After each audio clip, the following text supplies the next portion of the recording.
I have a big game against the Grizzlies this week, and these feet need to be on a basketball court, so... Need I remind you? Okay, why do girls get so excited about shoes? I mean, they're just things to put on your feet so that if you step in dog poop, you don't get hookworm.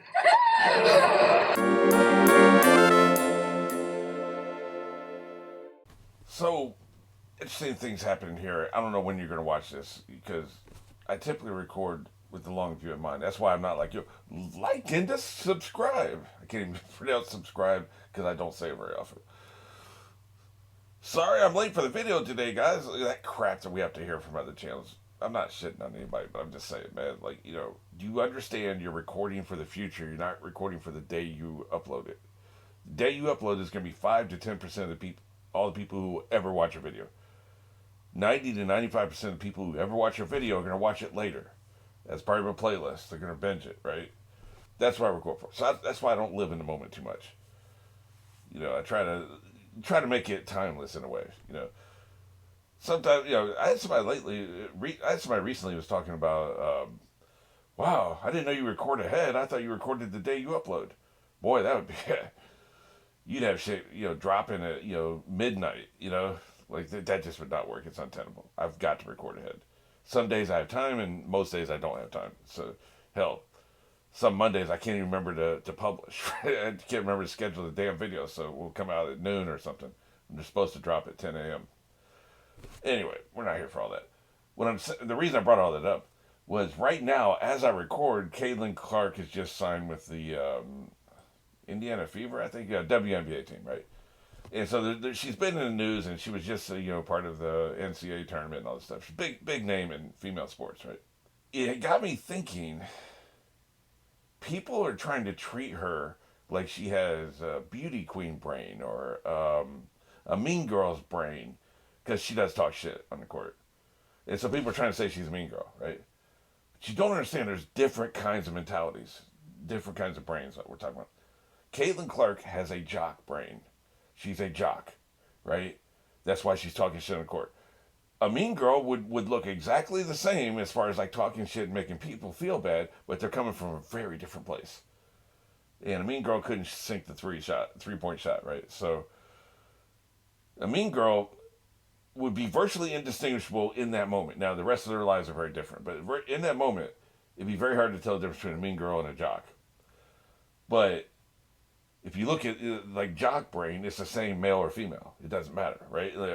Dudes who are jocks are gonna. Reggie Miller was talking just as much shit, more. He wrote a book called "I Am the Enemy," or whatever, you know, something like that. Love being the enemy. That's what it was. Michael Jordan, he loved being the enemy too. You know, he'll come in, yeah, come on, let's have the booze. Come on, let's go. Just come into the court showing his ass. Come on, I want you to hate me, right? Jock brain. So jock brain is indistinguishable from jock brain. Like Caitlin Clark is just like Reggie Miller, just like Chuck Person, just like Dennis Rodman, you know, and Michael Jordan. I know none of you care about basketball. I'm just saying these are people who are assholes. They're assholes. They love being an enemy. They're competitive as hell, right? Jock brain. Okay, I understand jock brain. So I know exactly where she's coming from. Some of the other kinds of brains, we talked about mean girl brain. What is, I guess, you know, there are guys, I was going to say what's the male equivalent. It's indistinguishable. Just the manipulative, snidely whiplash type guys, mean guy, you might as well say, you know, because male bullying is different than female bullying. Most male bullying is overt, violent, and push you down, kick the bag out of your hands. Where female bullying typically, and you know, not a girl or anything, but like, you know, I would witness it, seems to be a lot more like manipulative, and we're going to ostracize you, and we're going to make you feel not good enough, and we're going to criticize the way you look, and we're going to attack you, the things you care about. Bullies don't necessarily, like every now and then, like, you know, if you got a messed up tooth, the bully will go after that. Bullies made fun of my glasses. Oh, look at them 4 eyes, all that shit, right? But it was very simple. They didn't put a lot of thought into, he's got hand-me-down shirts. He's wearing his older brother's shirt. Maybe I should make fun of him for being poor. A male bully's not really going to think of that, right? You know, a female bully totally would. She would zero in. That drone strike would hit exactly where it's supposed to, like right in center mass, right where it hurts the most. But there is a male version of the bully who is that same thing. He's the mean girl. He's got the mean girl brain. He will like analyze and he'll find. I was really that kind because I wasn't really trying to beat people up and I couldn't really beat people. I could fight back, but I couldn't beat anybody up. So when I bullied the bully, the way I did it was mean girl. I would analyze. I've told the story before. This guy looked like a potato. He was round, and, short up here, smaller up here, and he got really round, just like a potato, right? Maybe is it a sweet potato that's shaped that way? I think so. And he talked about TV all the time. So naturally, I called him Couch Potato, and that name stuck, and he effing hated that name. And I got everybody calling him Couch Potato. Man, it's just other bullies were started bullying him, calling him Couch Potato, because it just spread like wildfire, right? It's one of my proud moments, being a dickhead, right? Because he had bullied me, right? And so this is my revenge. So I was a mean girl, right? Like, essentially. It's a manipulative, hit them where they live, the drone strike, that kind of stuff, right? The vicious, emotional damage that you're trying to do, right? Okay, so you've got mean girl brain, you've got jock brain. Nerd has become so muddied these days. When I was in college, it was something very specific. It was very niche. I think nerd has just become, I don't even know what it is anymore. Like, it's just, essentially everybody's nerd. Anybody who has a smartphone, knows the apps, will look up information. I think most teenagers are nerds these days, so it doesn't mean it's so generalized now. And I think the movie Mean Girls did this thing. Well, this is a clique and this is a clique. See, people want to make this cliques, right? Okay, this is a jock clique, and this is the emo clique, and this is the stoner clique, and this is a mean girl clique. I'm not talking about cliques. I'm talking about mentality, the way you see the world, how you react to things in a certain way, right? So military brain is definitely a thing. Dad had military brats, people who grew up on military bases with military parents are going to have military brain. And I have military brain. It's why I'm so pragmatic.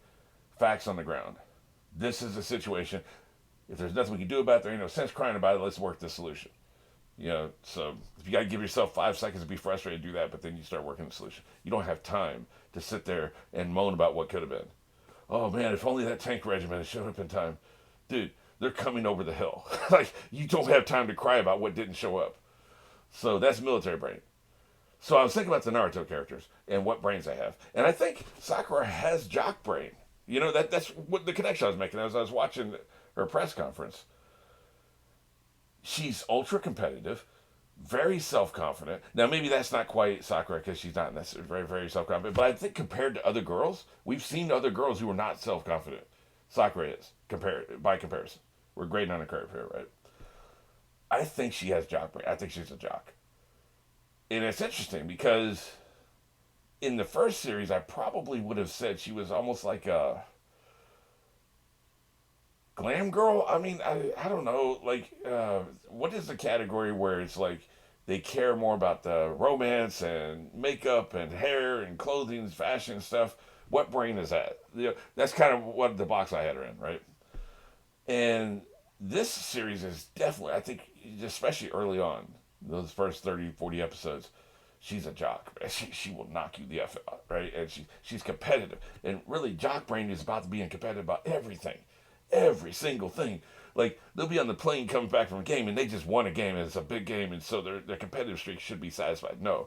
They'll be playing spades or, hearts or something on the plane and ready to cut each other's throats. Like, cutthroat. Like, they're so competitive about everything. They have to win everything all the time. And they're just destroyed if they can't. If you've ever watched Liv and Maddie, that's a really good breakdown of jock brain versus beauty queen brain, whatever that other thing is. And so all this time, I thought that Sakura was Maddie. Turns out she's Liv. She's cutthroat. She's competitive as hell. She's a jock. She will knock you out. For the others, I don't know what the hell Sai is. Wooden boy, Pinocchio brain, I guess. And then as far as Naruto, you would think jock brain. He is competitive. But there's more going on there, right? I haven't really nailed him down yet. I'm curious what you think. Maybe it'd be a spoiler. Like, I don't know. I don't think so. It's just your opinion. I don't think they're ever going to come out and say, hey, I've got jock brain, or I've got, emo brain. I don't. Well, I guess he could. He's kind of an edgelord. He's kind of emo. I know those two different things. I'm just saying. He's a little emo, I guess. You know, he's got a dark side he's trying to suppress. I mean, you know, most of us can relate. I don't know. It's just something I've been thinking about. All right, this is episode 125, and we're going on one. 3, 2, 1. About to blow this shit up. Man, the Akashi are dropping like flies, man. I almost wish it wasn't happening so fast. So many of them getting taken out so fast. But maybe it's because I'm binging. Maybe this isn't fast if you were going week to week, you know? It's entirely possible. Talk your shit. Sorry, Toby. He's stumbling. You got this man stumbling. Talking shit.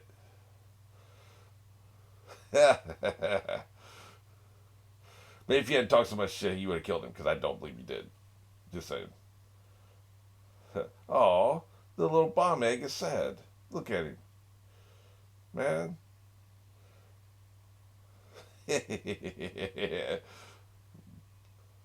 Blow this shit up. It is a work of art, I gotta admit.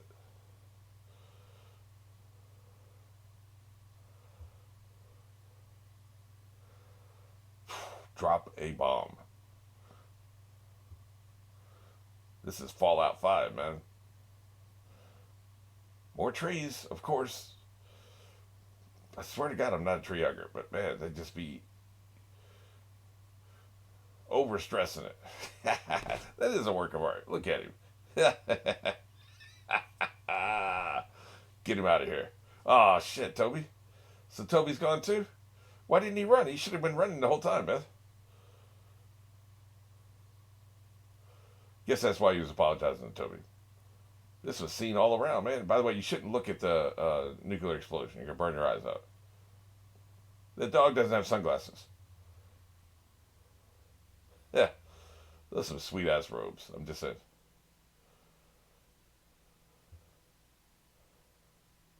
Oh, yeah. That is a work of art.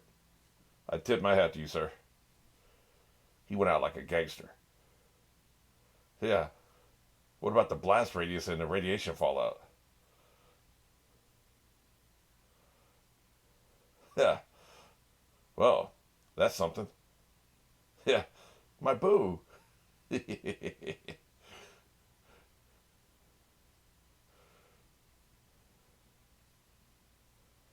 Oh, shit.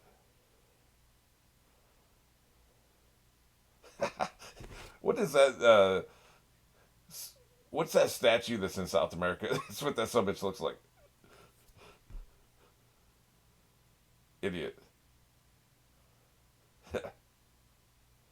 What about Toby, man? We all got questions about Toby. Poor Toby. It's probably for the best. Toby wasn't built for this, man. I don't know how the hell he got part of the team. I don't think you had room for incompetence of that level.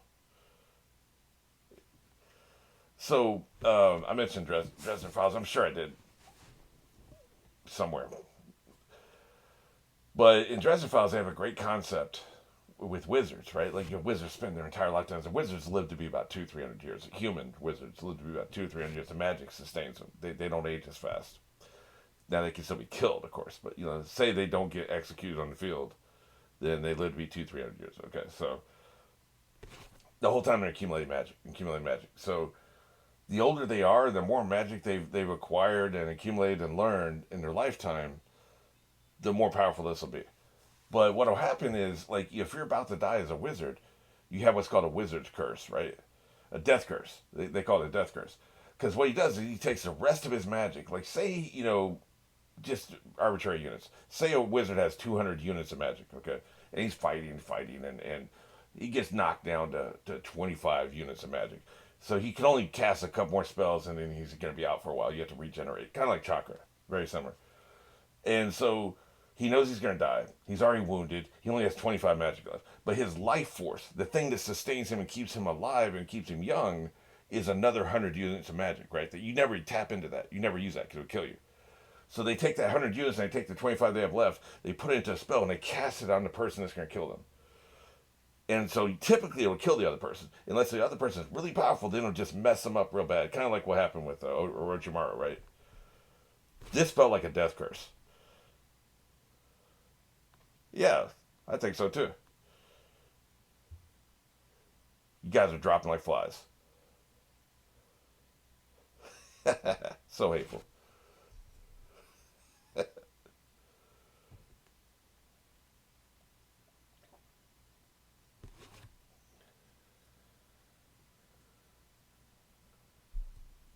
I doubt it. That would be another shocking twist.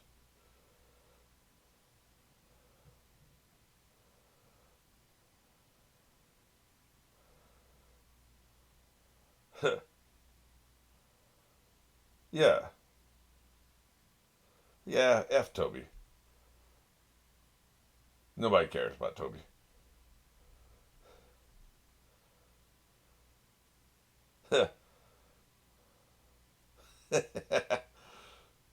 I knew Toby was going to go out like a punk. The mad disrespect towards Toby, man. Let's spend the rest of the episode talking about Toby. Poor Toby.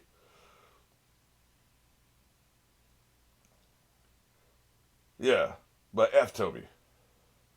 I'm not mourning that son of a bitch. Ah, there you go. You're goddamn right. Poor Toby. This was unexpected hilarity. I wasn't expecting. This show doesn't really. I know they lean in comedy sometimes. Not too much. Not like One Piece does. But Toby's been great.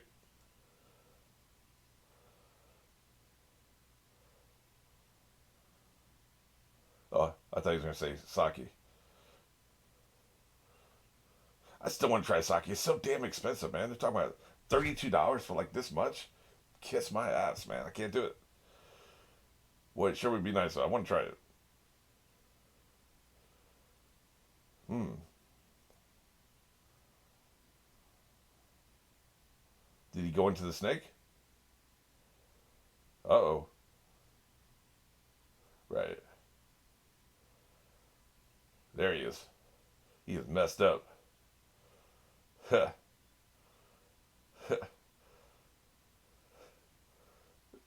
The snake's just chilling back there.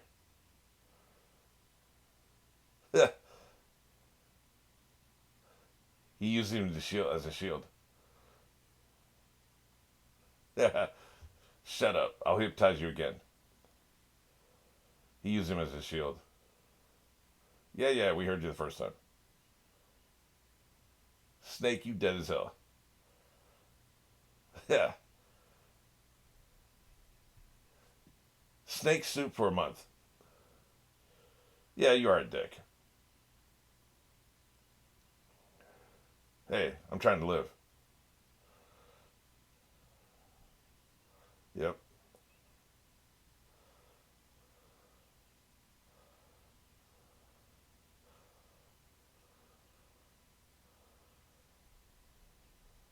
Yep. Ha! That's what you need to do because he was going to blow your ass up. Yeah. Oh, yeah. He's a bad mofo.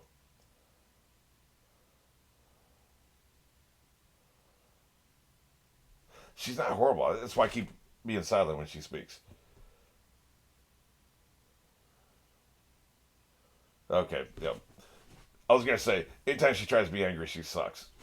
Trend continues. At least she's better in the other areas. Because those were bad too before. A lot of times it's just experience. The more you do the character, the better you get, you know. If you have any talent whatsoever.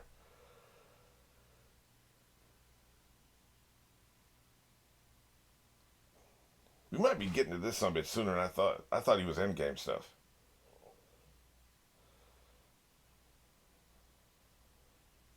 Snake Boy's excited.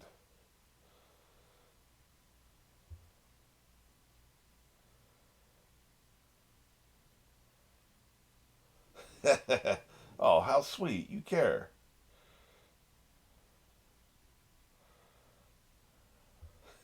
You're hurting my feeling.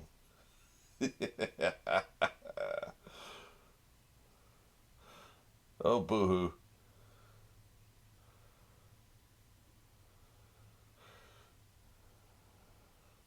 Does he give a shit about that? I have a hard time believing he does.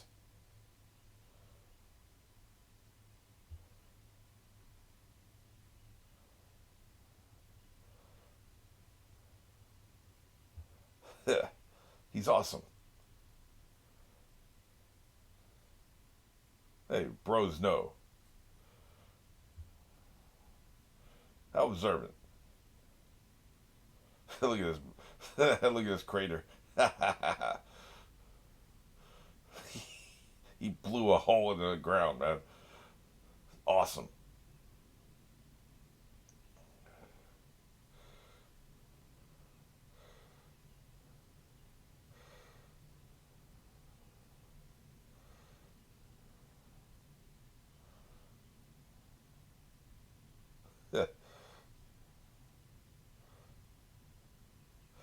Yeah, man. You don't say.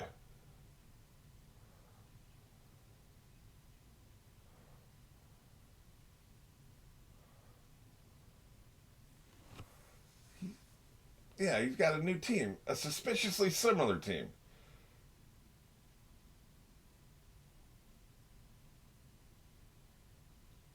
Yep, that's why she sensed him.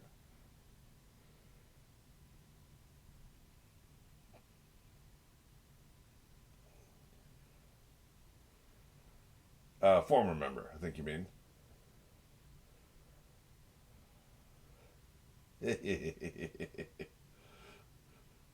There's a lot of that sent to another dimension shit going around.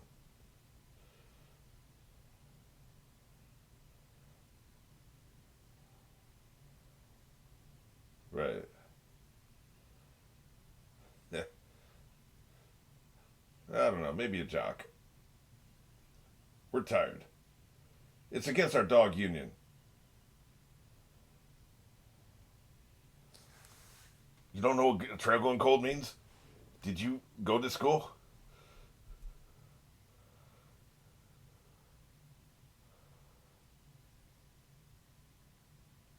We know he's not going to believe Sasuke's dead. It'd be interesting if they let that run for a couple episodes, where it's possible we would think he's dead.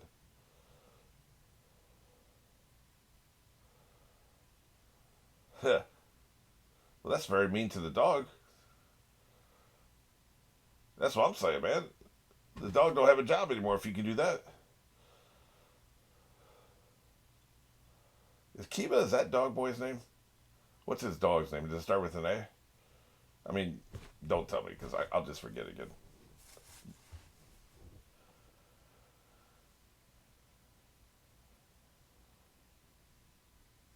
Hey, nice frog balcony thing. Am I? I mean, it looks like those look like big eyes and stuff. Maybe I'm wrong. I like his look.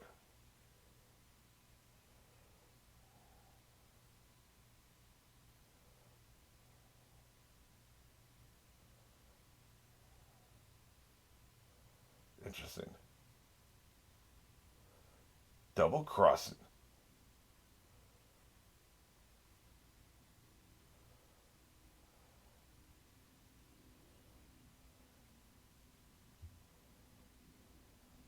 Huh. Interesting. Should have known. They're like Sith that way, backstabbing weasels.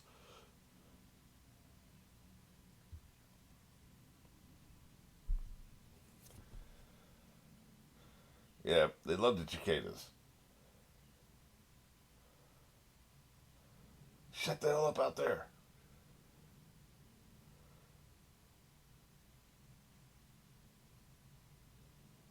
Good thing you have a team. They'll take care of you.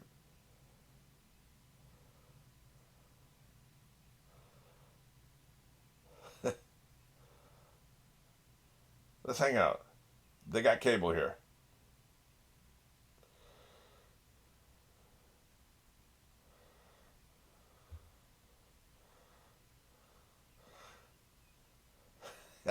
She's kind of the Naruto uh, substitute. The anger, right? The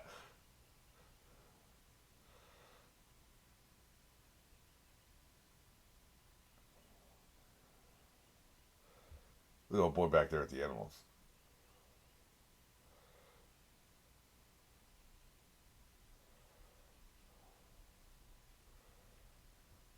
But my buddy has special chakra. So, yeah, I noticed. They also said there's a great nest over, 3 blocks down.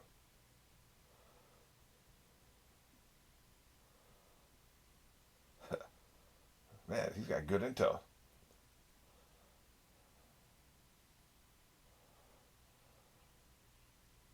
They're closer to nature, dumbass. Stomp him out. He wanted that.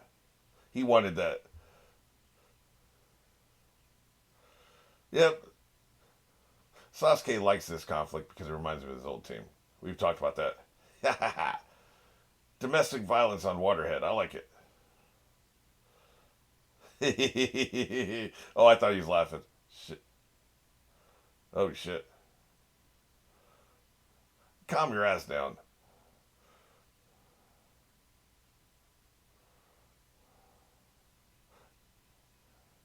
Don't make me mess you up. Just go back to talking to your little animals.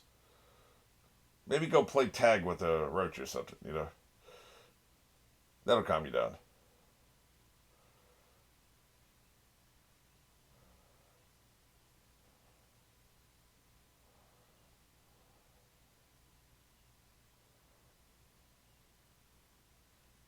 They're not good enough. They're not a good enough team. Nobody be as good as the originals. For a second, I thought he was climbing into bed with him, which it's fine. It's just what it looked like.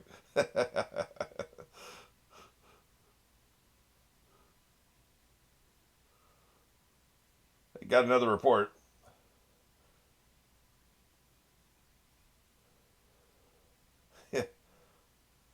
You know you provoked her on purpose.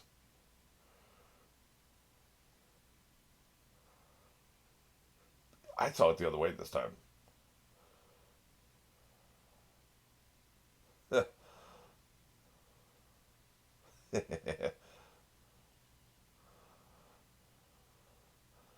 Plus, I like kicking your ass.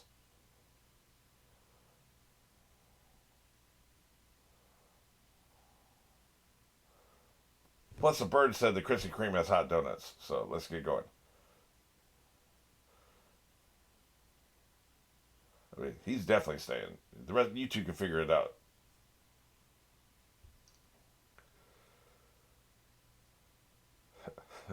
I thought we already went over all this. Turn the light off. Somebody read me a bedtime story.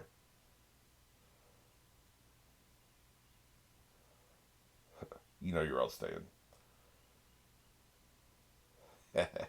Love this dog. The writing would be awesome.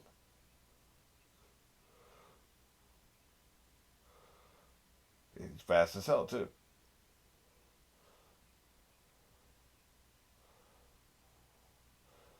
They're going to catch up. Shit. Like, I mean, they're probably only like 20 minutes away at this point. Shit, I wasn't expecting that. Well, damn.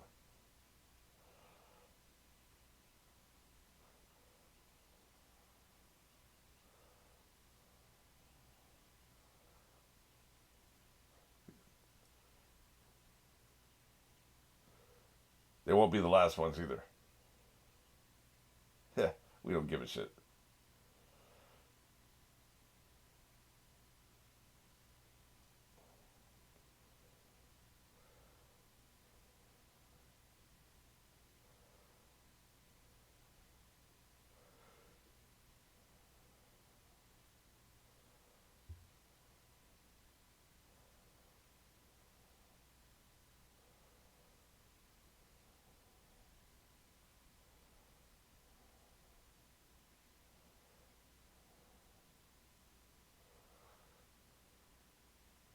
Wonder where this city is. Looks like one of the most developed cities in the world.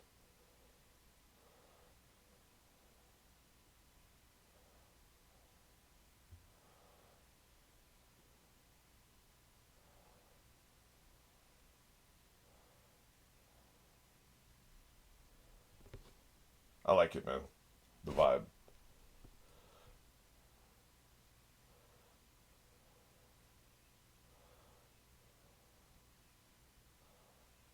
is that is that Todd? Nope, guess not Todd. I'm out of here. Holy shit.